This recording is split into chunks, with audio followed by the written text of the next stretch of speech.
bom dia, boa tarde, boa noite. Estamos iniciando aqui mais um episódio do podcast, né? Bastante tempo para poder fazer esse episódio aqui, o quarto episódio, fiquei devendo, né, gente? Então, quem acompanhou os anteriores sabe o intervalo de tempo aí que a gente tá para gravar esse quarto episódio. Muito porque, para mim, eu tenho essa questão de que se eu não tenho nada para falar, eu não falo, né? Eu acho que a gente precisa ter alguma coisa para dizer para que a gente grave alguma coisa interessante, principalmente se falando de um podcast, né? Então, dei esse intervalo de tempo até que me surgisse aí uma ideia interessante, uma coisa que eu acho que é pertinente para nossa vida. Então, tô aqui para falar. O episódio de hoje a gente vai falar um pouco sobre as relações familiares, né? Então, a nossa relação quanto pessoa LGBT com os nossos familiares, né? Com essa família primária, com o pai, com a mãe, os primos e etc, né? E por aí vai.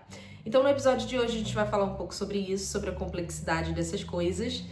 E se você se dispõe a me ouvir, que você pegue aí a sua água, seu café, não sei o que você toma, eu sempre tomo minha aguinha aqui, né? Então você pega aí seu café, suas coisas, e vem comigo assistir, vamos bater um papo de amiga.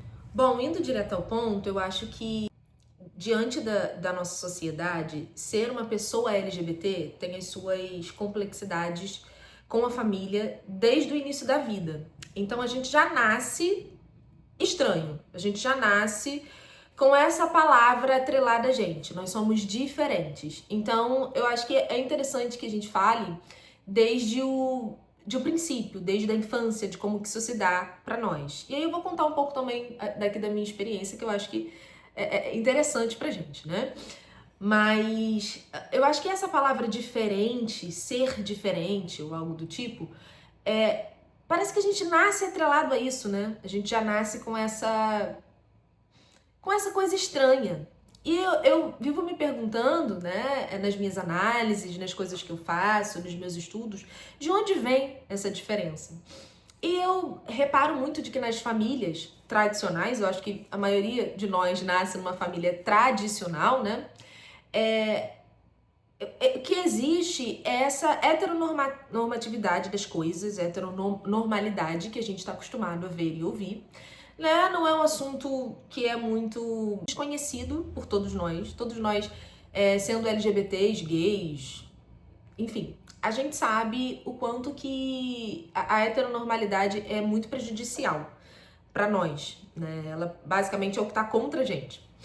Então, acho que a gente vive e cresce nessa família tradicional brasileira e desde cedo a gente já se sente essa pessoa estranha, diferente, uma pessoa que, sei lá, a família diz que a gente é diferente. Mas eu ouso dizer que a gente não começa se sentindo diferente. Eu acho que a gente começa sendo diferente. Então, a gente cresce e aí quando a gente começa a mostrar a nossa diferença, quem a gente, não a nossa diferença, mas quem nós somos no mundo, né? A nossa expressão de vida, nossa expressão de ser, as pessoas ao nosso redor, que já cresceram, não são mais crianças, elas começam a reparar que tem alguma coisa que não tá tão heteronormativa assim.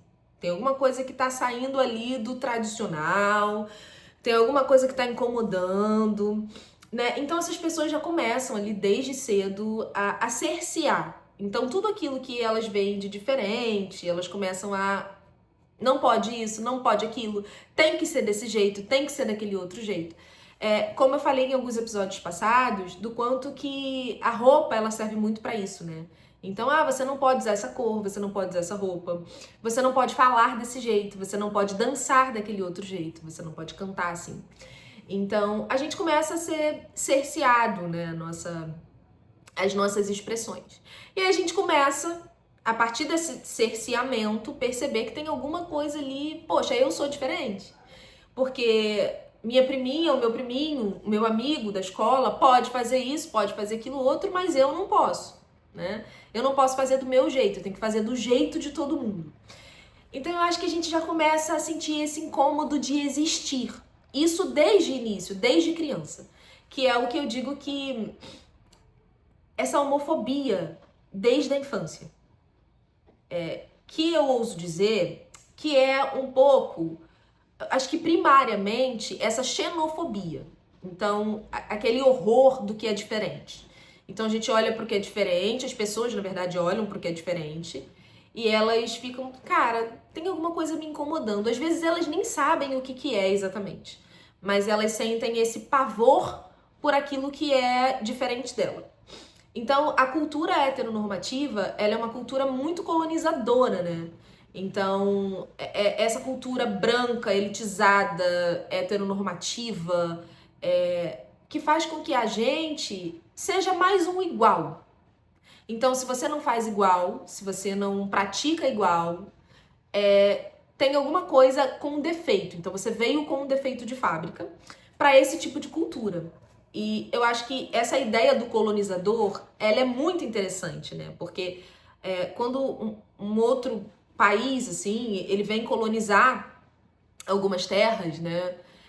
Eu acho que é exatamente essas coisas que acontecem. Eles vão tirando da cultura daquele lugar, vão tirando da característica daquele lugar para colocar deles. E aí eles começam com essa ideia do certo e do errado, né? Então, tipo assim, você pratica essa tal religião, tá errado. Não pode. Por quê? Não é porque tá errado. É porque você precisa ser colonizado segundo aquele país. Você precisa ser organizado segundo aquele país. Então, a sua língua muda, né? A forma de cantar, a forma de cultuar algum tipo de divindade, né? Isso tudo, os rituais, né? A forma como a pessoa dividiu aquela sociedade, ela muda, porque precisa ser de acordo com o colonizador. E aí, isso tudo é um tanto quanto difícil de ser vivido, né? Um tanto quanto violento demais. Porque a gente vai ali cercando e mostrando e colocando essas ideias de certo e de errado. Por isso que a gente fala muito também de que a cultura cristã, ela tem muito esses aspectos de colonização. Porque parece que tudo tá certo ou errado. Tem tudo uma questão ali do preto no branco, do 80, do 8, do 80. Então a gente fica muito... E eu acho que o LGBT, ele fica muito nesse meio, né? Ele não é 8, ele também não é 80. Ele é uma dessas coisas. Parece que entre o preto e o branco existem várias cores. Entre o 8 e o 80 existem vários números. E a gente uma coisa entre isso. Não tá nem num polo nem no outro. Por isso que para uma sociedade extremamente dividida, polarizada, como a gente tem visto ultimamente, ser LGBT é cada vez mais difícil, tá cada vez mais complicado, né? Acredito que o nosso sentimento de diferente, ele não vem pelo fato de sermos diferentes em si, ele vem pelo fato do quanto as pessoas, elas dizem pra gente que nós somos diferentes, porque para esse tipo de cultura, né, heteronormativa, a gente tá um pouquinho fora da curva, né? Na base, a gente tá meio que desestruturando essas ideias, né? Então, a gente começa ali a perceber um olhar diferente do pai, um olhar diferente da mãe, um olhar diferente dos irmãos, das pessoas mais próximas. E esses olhares, eles começam a deformar. Então, eu acredito que desde o início, a gente tem essa sensação de deformidade. É uma sensação meio estranha, eu não sei se vocês já sentiram isso. Quando eu era pequena, eu percebia o quanto que as minhas irmãs eram normais e eu era aquela pessoa estranha. Eu era estranha pelo meu cabelo, e aí a gente já tá falando de uma questão racista. Eu era estranha, sei lá, porque eu era diferente. Então as pessoas sempre chegavam e elas falavam pra minha mãe: sua filha, essa daqui é meio diferente, né? E eu me lembro que quando eu era menorzinha, devia ter uns 6, 7 anos, isso me incomodava muito. Essa palavra diferente me incomodava. Então eu sentia que eu vivia um julgo, eu sentia que eu vivia um rótulo com essa palavra. Então me viam, aí eu já tinha essa cara do diferente. E eu já não sabia se isso era bom ou se isso era ruim, né? Então eu cresci com essas marcas, eu cresci acreditando nessa beleza diferente. Porque as pessoas falavam assim: suas filhas são muito bonitas. Minha mãe tem 3 filhos, né? Eu sou a do meio. E aí, suas filhas são muito bonitas, mas essa aqui é diferente. Aí eu falava: tá, gente, mas o diferente é o quê? Ele é feio? O que é o diferente? Eu fiquei confusa aqui. Eu não sei dizer o que eu sou. Então, é esse caminho do meio, é essa ideia é diferente porque é até bonito, é interessante, é legal, mas é uma coisa que eu estranho, é uma coisa que não tem muito... Eu não consigo reconhecer, não tenho reconhecimento. Eu acho que para as pessoas que são hétero, né, pessoas que têm a sexualidade normal, dita como normal, na nossa sociedade extremamente patriarcal, é muito complicado se deparar com aquilo que é meio que diferente dessas pessoas. Então, quando você olha para aquilo que não tá legal pra você, que não é igual a você, né, que não é igual a seu pai, a sua mãe, você já olha e você fala, cara, tem uma coisa estranha aqui, tem uma coisa, né, errada, esse infamiliar, né, como diz o Freud. E eu fico pensando, acabei de dizer aqui, da gente estar numa sociedade patriarcal, isso é um fato, né? O quanto que essa sociedade ela é formada para os homens. Porque eu acho que existe muita dificuldade de explicar o que é uma sociedade patriarcal. Ah, é uma sociedade que os homens predominam. É uma sociedade que... Não, eu acho que uma forma mais simples de explicar o que é o patriarcado é uma sociedade pensada, praticada, organizada para os homens. Então, tudo que se tem nessa sociedade é para servir a um certo gênero. Por isso que eu acho que essa ideia de ideologia de gênero é uma ideia que vem muito dessa questão ali do patriarcado, da direita, das coisas mais elitizadas, né? Essa ideia, assim, ela vem muito para organizar as coisas para os homens. Então, todo o resto é secundário e todo o resto está em estado de subserviência. Uma mulher está ali nesse contraponto ali, nessa condição de subserviência ao homem. Por quê? Porque é o homem que predomina, é o homem que ele é líder, ele é o homem que faz as coisas. Então, se a sociedade ela é pensada para essa classe, todo o resto fica nessa instância.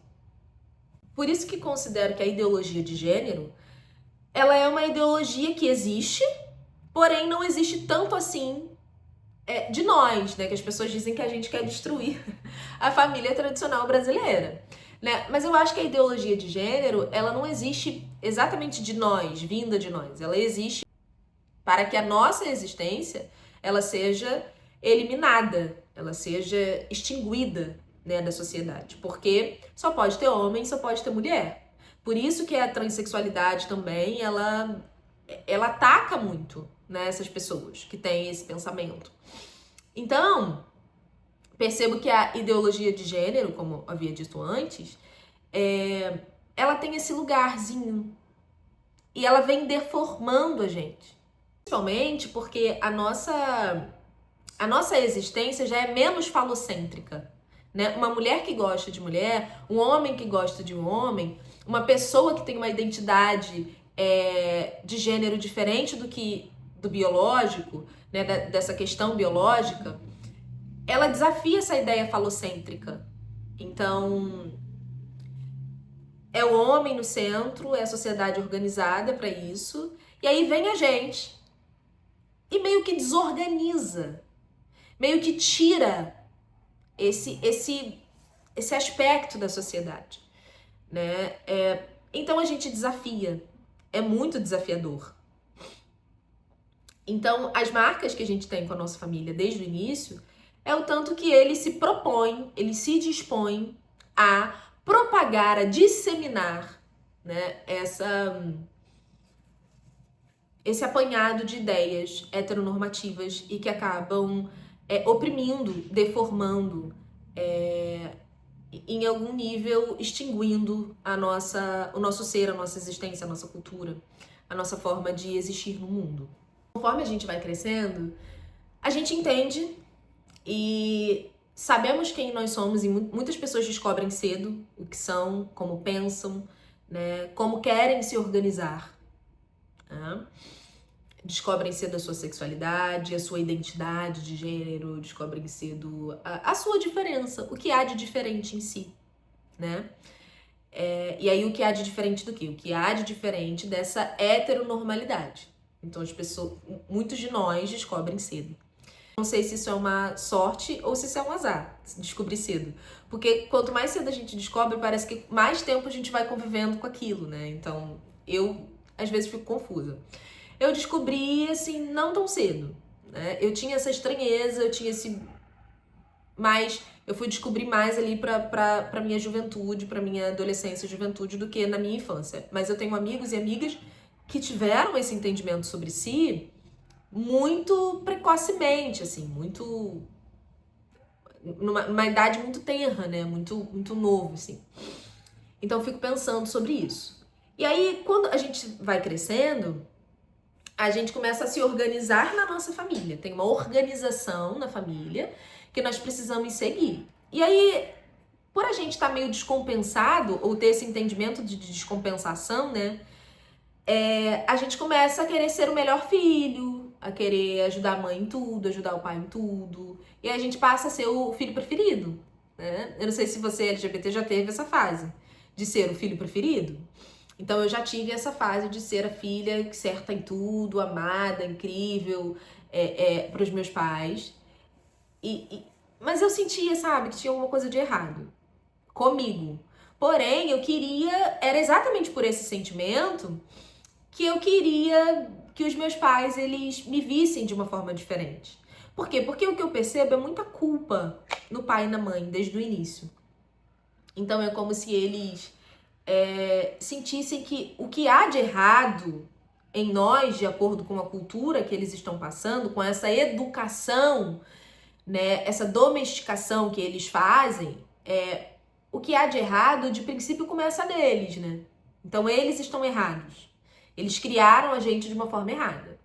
Então, existe uma culpa muito grande, uma sensação estranha neles, né? E essa culpa, ela é ali externada através desses sinais que eles dão um pouco mais rígidos pra gente. Então, você não pode fazer isso, você não pode fazer aquilo outro, que foi o que eu falei anteriormente. E aí eles vão tentando ali ajustar o que eles erraram, né? E conforme a gente vai crescendo, a gente vai sentindo isso, que os nossos pais sentem essa culpa. Isso não é uma coisa verbalizada, né? Não é uma coisa que a gente tem esse entendimento de, nossa, meu pai e minha mãe tá sentindo culpa. Vou fazer isso aqui, vou fazer aquilo outro. Não. Não é desse jeito, a gente sente. Nosso corpo, as coisas chegam muito antes pro nosso corpo do que às vezes pro nosso entendimento. Então, o nosso emocional, o registro, né, dos comportamentos, eles chegam ali dentro de nós. E a gente sabe de alguma forma. Por mais que a gente não saiba de uma forma analítica, porque a gente sentou, analisou e entendeu aquilo ali de uma forma amadurecida, mas a gente tem esse entendimento ali que é o entendimento emocional, o entendimento psíquico dessas coisas. Enfim, e aí quando isso chega pra gente dessa forma, a gente começa a se organizar para ser o melhor filho, para se destacar em outras coisas, porque a gente sabe que no nosso ser a gente não vai conseguir muito se destacar, né? E ok, a gente vai ali se organizando, se adequando na família desta forma.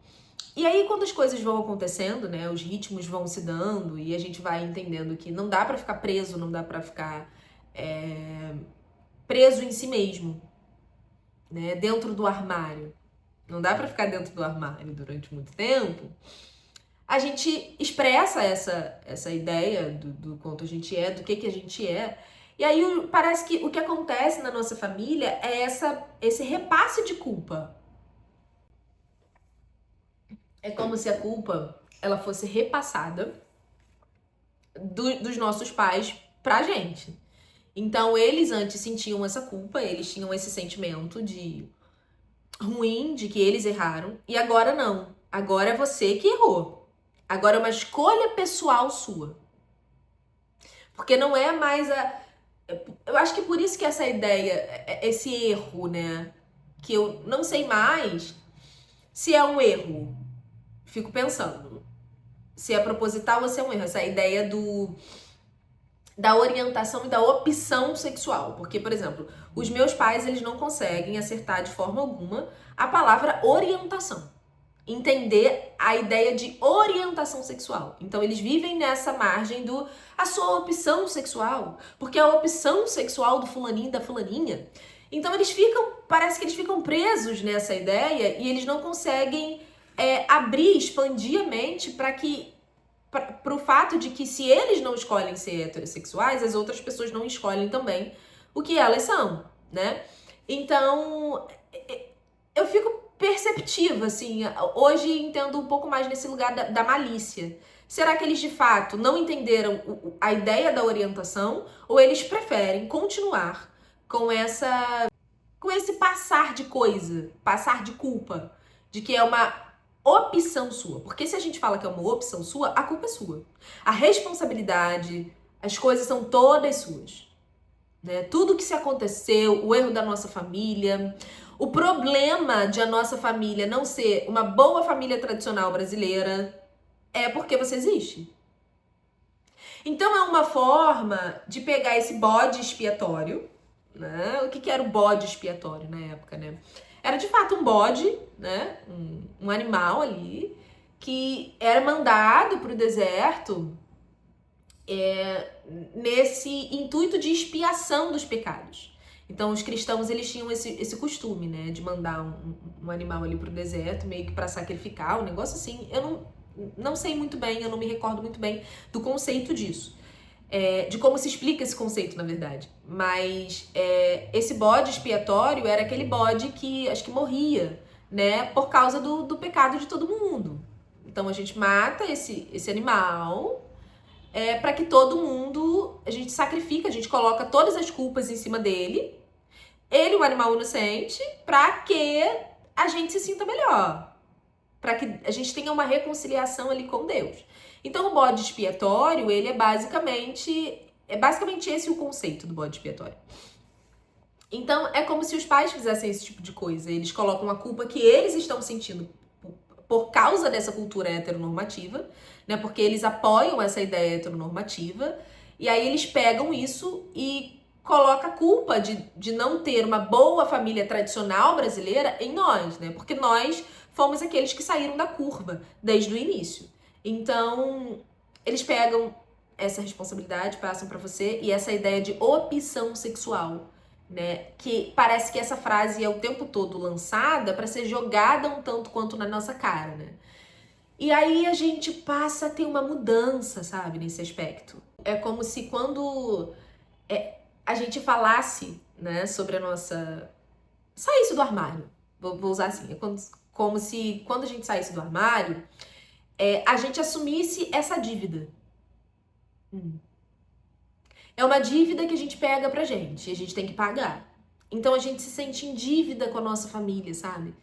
E aí é como se a gente ficasse ali o tempo todo tentando agradar, tentando ser melhor, e a gente nunca consegue alcançar.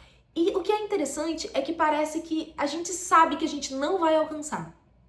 Eu não sei se você tem essa sensação, mas a gente sabe que a gente não vai alcançar essa aceitação, esse entendimento, esse acolhimento da nossa família, como de fato somos.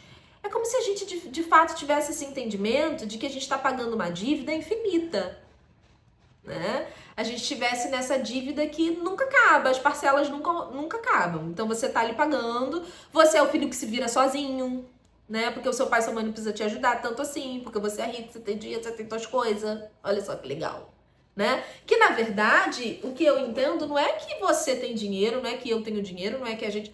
É que a gente teve que aprender a se cuidar sozinho.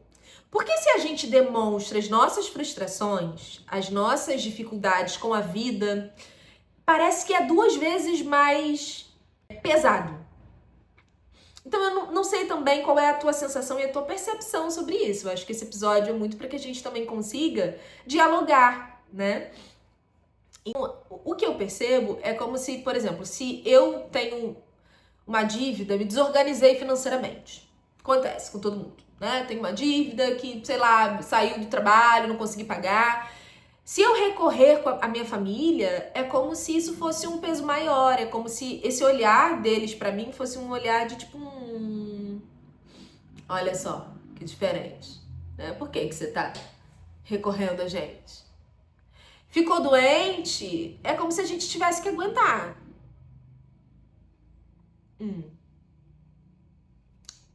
Porque pra gente é mais difícil. Porque eu acho que o entendimento que surge da nossa família, de fato, um entendimento inconsciente em muitos sentidos, em muitos níveis, mas em muitos não. Muito desse conhecimento é consciente para a nossa família. Né? De que a gente não precisa, de que tá tudo bem. Por quê? Porque a gente tá pagando essa dívida. É a dívida do quanto a gente foi o problema dessa família não ser tradicionalmente a família perfeita do comercial de margarina. Tiveram que lidar muito com o diferente que somos nós. Nós somos essas pessoas ali da marca do diferente para eles. É como se eles tivessem que lidar muito, sabe? Ah, eu tô saindo muito do meu lugar, eu tô me esforçando muito pra ter que lidar com você, né? Esse incômodo todo pra nós e tal. E aí você tem que se mover um pouquinho, né? Que é essas ideias daqueles pais, daquela família homofóbica que fala, não, mas eu entendo você, eu sei que, assim, a gente aceita você, a gente te aceita. Mas continua praticando várias coisas homofóbicas, né? Ah, eu te aceito, mas eu não concordo. Eu te aceito, mas é cocó. Eu te aceito, mas tem tem vários mais. Tem vários desses. Eu te aceito sob essas condições. Eu te aceito. E aí a gente fica ali se sentindo, ao mesmo tempo que aceito, não aceito, fica essa confusão dentro da gente, sabe? Porque parece que é esse lugar para nossa família, esse lugar de que a gente foi esse incômodo durante todo esse tempo e agora a gente tem que pagar por isso. E o que eu sinto o contrário disso é que existem algumas famílias que aceitam de fato os filhos, né? Que agregam esses filhos, que adotam esses filhos. Porque não, o que eu entendo é o seguinte, não adianta a gente ter um filho, né? Biológico nosso, nasceu ali da nossa barriga, né, do nosso sangue, e a gente não adota esse filho. Todo filho, biológico ou não, ele precisa ser adotado. Acontece uma coisa diferente com a gente. É como se os nossos pais eles tivessem a obrigação de nos criar, mas não houvesse essa adoção. Porque a adoção, ela acontece de uma forma como de fato somos. É o que eu vejo muito na nossa sociedade, né? Que as pessoas falam, não tem... A fila de adoção é muito grande, né? É para pouca criança. Será? Porque o que eu vejo é a quantidade de criança que às vezes é uma criança que tem alguma comorbidade, alguma questão física, é uma criança que é uma pessoa que já cresceu, né? Então não tem mais a idade adequada para aqueles pais. Né? É óbvio que tem tudo da nossa idealização, da nossa expectativa, isso é uma coisa normal. Porém, o que eu sinto é essa dificuldade de adoção, essa dificuldade de adotar uma pessoa. Porque às vezes a gente adota a nossa idealização sobre aquilo. Às vezes o que os nossos pais adotam é a idealização deles e não um filho. Porque um filho, ele é um ser, ele é uma pessoa. E pessoas, elas são diferentes na sua própria composição de ser. Biologicamente, as pessoas são diferentes, né? Então, é como se os nossos pais, eles não nos adotassem de verdade. Eles escolhessem a parte de nós que eles querem adotar. Então, essa parte aqui eu quero, essa parte aqui você lida. Não tô dizendo aqui que os nossos pais eles têm que ser responsáveis e culpados por tudo o que acontece na nossa vida. Porque isso também não é uma verdade. Isso não é uma verdade. Né? Então, só que o que eu quero dizer é que existe sim essa seletividade quando se trata de nós. Existe uma seletividade que em muitos momentos é prejudicial, né? Que não é uma adoção de nós no nível real e completo do que somos. Essa adoção ela é parcial, ela não é uma adoção integral, ela não é uma adoção de fato, né? Como acontece com as pessoas que se consideram hétero e né? Toda essa ideia de gênero que a gente já conversou aqui durante o decorrer do episódio. Então, é importante que a gente tenha esse entendimento, sabe? E aí a gente começa a se sentir em dívida, começa a ter que pagar essa dívida, uma dívida que nos custa muito caro. Às vezes custa a nossa saúde psicológica, custa a nossa ideia de amparo, sabe? Porque a gente se sente muito desamparado na vida. É uma ferida. Eu acho que é uma ferida narcísica, né? Porque o narcisismo pro Freud, né? Para quem sabe que eu sou uma grande estudiosa aí de psicanálise. O narcisismo pro Freud, ele não é essa ideia do narcisismo patológico que hoje a gente vê na nossa sociedade sendo disseminado, né? Que é essa, fulano é narcisista, né? Beltrano, né? Foi... O narcisismo pro Freud, ele é uma coisa constitutiva. Todos nós precisamos desse investimento libidinal dos nossos pais, né? Que é esse investimento de expectativa, de adoção. Precisamos da adoção dos nossos pais, precisamos dessa expectativa. Então eu acho que quando não há, a nossa autoestima ela fica muito baixa, a nossa sensação de desamparo ela fica muito grande. Então esse desamparo ele cresce. E aí a gente de fato entende que tem que lidar com a vida, com as coisas, sozinho, né? Então, o quanto que essa cultura heteronormativa, o quanto que isso vem muitas vezes do cristianismo, por isso que a gente, em muitos momentos, eu, por exemplo, sou uma pessoa crente em Deus, eu acredito em Deus, né? Eu fui criada no meio evangélico, né? Protestante e tal. Colho muitas coisas boas desse lugar, ao mesmo tempo que colho muitas coisas ruins. A relação com Deus, ela teve que mudar de uma forma extremamente radical de acordo com o tempo. Então, quando eu me descobri lésbica, eu tive que repensar toda a minha ideia de religiosidade, toda a minha ideia de espiritualidade. Eu tive que ver a experiência de Deus de uma forma unitária, de uma forma particular, de uma forma muito visceral, intrínseca, sabe?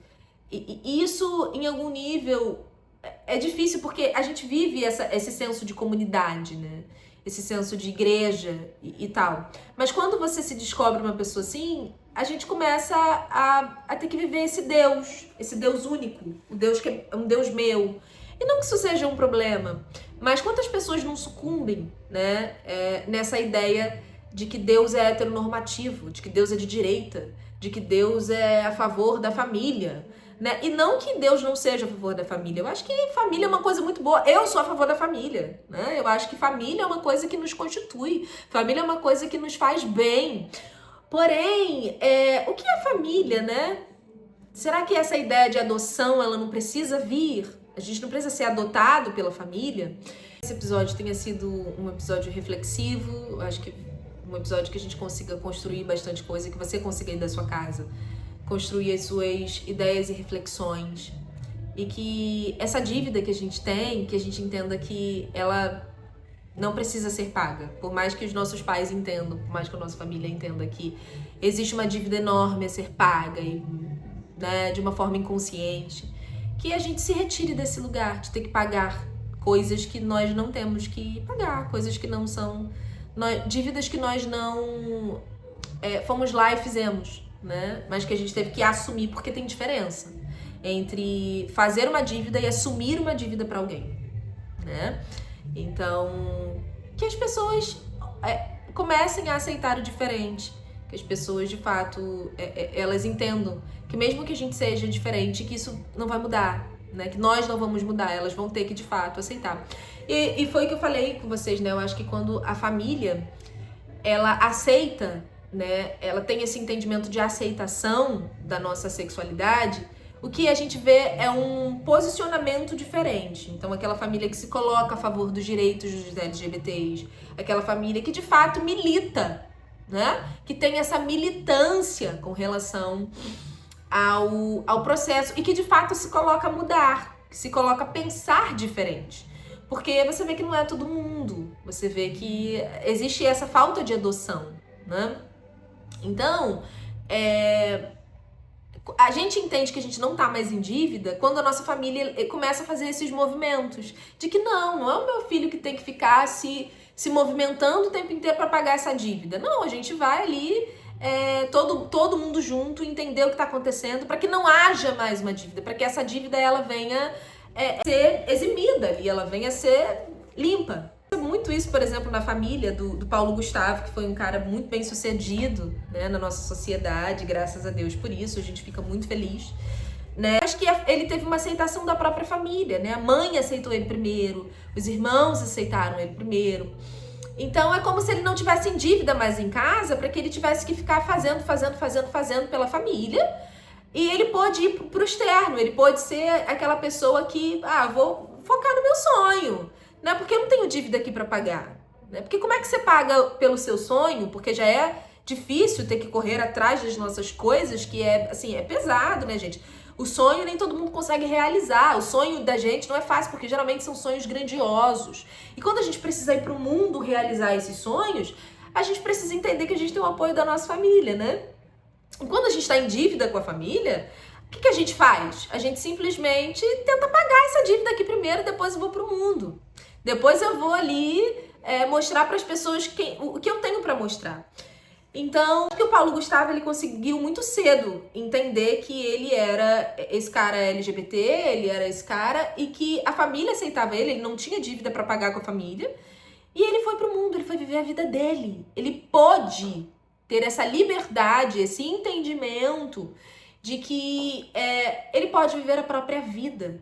Ele não precisa viver para ser aceito pelas outras pessoas, para ser aceito, pagando essa dívida para ser aceito pela família. Então, eu acho que esse estado onde a gente fica nessa condição de pagador de dívida, né, é um estado que prejudica muito a gente de correr atrás das nossas coisas, dos nossos sonhos, da nossa liberdade, do que de viver de uma forma mais confortável no mundo, né? E por causa disso, a gente vai se colocando também em muitas relações difíceis, né? Essas relações que a gente vai ficar buscando a aprovação das pessoas, buscando a aprovação do namorado, da namorada, do sei lá quem, né? Do patrão. A gente fica buscando a aprovação 24 horas. Não, uma hora ele vai me aceitar, uma hora ela vai mudar, uma hora ela... Gente, não chega. Não chega, né? Porque é como se a nossa família, a gente ficasse nessa expectativa com relação à nossa família. Não, uma hora eles vão mudar, uma hora eles vão me aceitar. E nunca chega. Esse momento nunca chega.